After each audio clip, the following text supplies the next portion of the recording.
દર્શક મિત્રો, અમદાવાદના ફતેવાડી વિસ્તારમાં દિવાન પોઈન્ટ પાર્લર સામે થયેલા ફાયરિંગ કેસનો આખરે ભેદ ઉકેલાયો છે. વેજલપુર પોલીસ સ્ટેશનની ટીમે ઝડપી કાર્યવાહી કરતા આ ગંભીર ગુનામાં સંડોવાયેલા 3 આરોપીઓને ધરપકડ કરી છે. પોલીસે મોહમ્મદ અરબાઝ શેખ, શોએબ શેખ અને રોઝાન ખાન ઉર્ફે શેઝાન પઠાણની ધરપકડ કરી છે.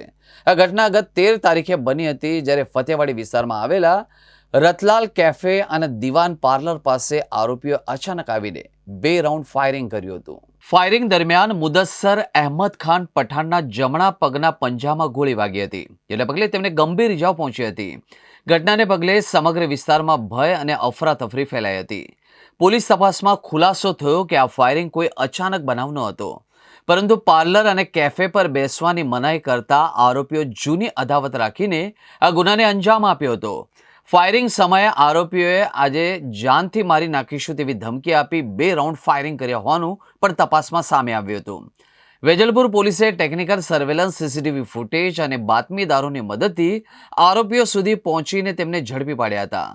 મુખ્ય આરોપી મોહમ્મદ અરબાઝ શેખ પાસેથી ફાયરિંગમાં વપરાયેલ પિસ્તોલ પણ પોલીસે જપ્ત કરી હતી. પોલીસ તપાસ દરમિયાન વધુ એક ચોંકાવનારો ખુલાસો થયો હતો. હથિયાર આરોપીઓએ સુરતના અજય નામના શખ્સ પાસેથી મેળવ્યું હતું. હાલ પોલીસે આરોપીની ઊંડાણપૂર્વક પૂછપરછ કરી છે અને હથિયારના મૂળ સ્ત્રોત સુધી પહોંચવા તપાસ તેજ કરવામાં આવી છે. અમે એવું છે કે 13 તારીખે વેજલપુર પોલીસ સ્ટેશનની અંદર એક ગુનો દાખલ થયેલો હતો. એમાં બિસ્મિલ્લાહ બેકરી છે એની બાજુમાં દિવાન પાર્લર છે, ત્યાં આરોપીઓ છે એ આવી અને ફાયરિંગ કરેલું હતું, જેમાં ફરિયાદી છે એના પગે ગોળી વાગેલી હતી. આ કામે જે આરોપીમાં જે તે વખતે અરબાઝ અયુબ અબ્દુલ શેખ કરીને છે એની ઓળખ થઈ હતી. બાકીના અજાણ્યા હતા, જેમાં વેજલપુર જે પોતાના ટેકનિકલ સોર્સ બાતમીદારોથી માહિતી મેળવી અને ગઈકાલે 3 આરોપીને પકડ્યા છે. એમાં મોહમ્મદ અરબાઝ શોએબ કાસમ છે અને રિઝવાન ઉર્ફે શેઝાન કરીને આરોપી છે.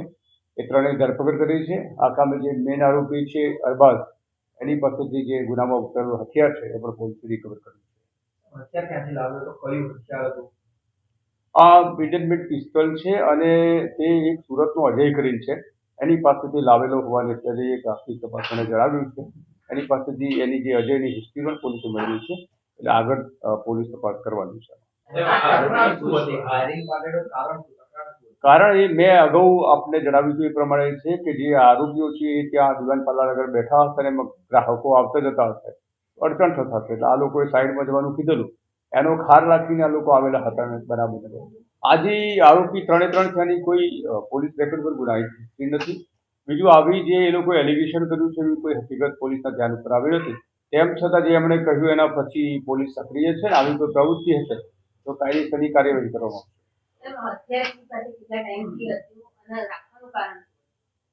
હથિયાર તો એ જ્યારે એની સાથે પહેલા કામ કરતો હતો, મજૂરી કામ, એ વખતે થઈને અજય સાથે ત્યારથી કોન્ટેક્ટમાં હતો, એટલે એણે મેળવેલું હતું અને એમ કે શોબાજી કરવાના ઉદ્દેશથી રાખેલું હોવાનું જણાવ્યું હતું. પણ ખરેખર જે સાચું કારણ શું છે એ હવે પૂછપરછ ચાલુ છે એટલે ખબર પડી ગઈ.